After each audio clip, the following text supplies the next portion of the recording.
Hello friend, नमस्कार. आज बनवते मी ढोकळा.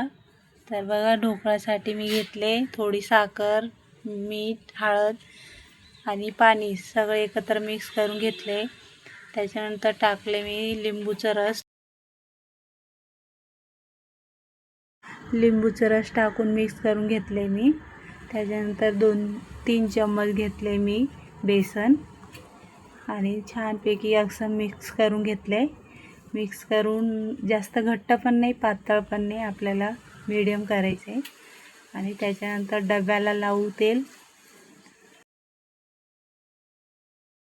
बॅटरमध्ये टाकू इनोमध्ये टाकू थोडं लिंबूचं रस, पाणी आणि मिक्स करून घेऊ.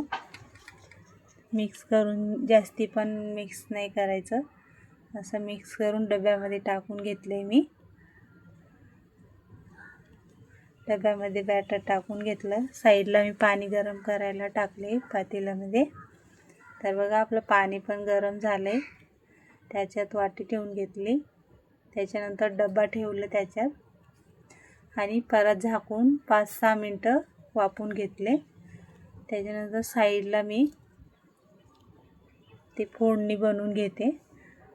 तेल टाकलं, राई आणि जिरा आणि मिरची ते सगळं टाकून थोडी फोडणी दिली.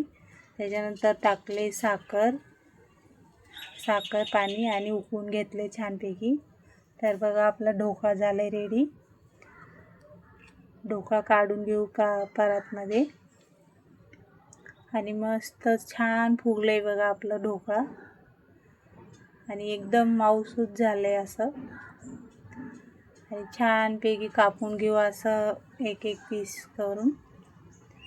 त्याच्यानंतर त्याच्यावर फोडणी टाकून घेऊ.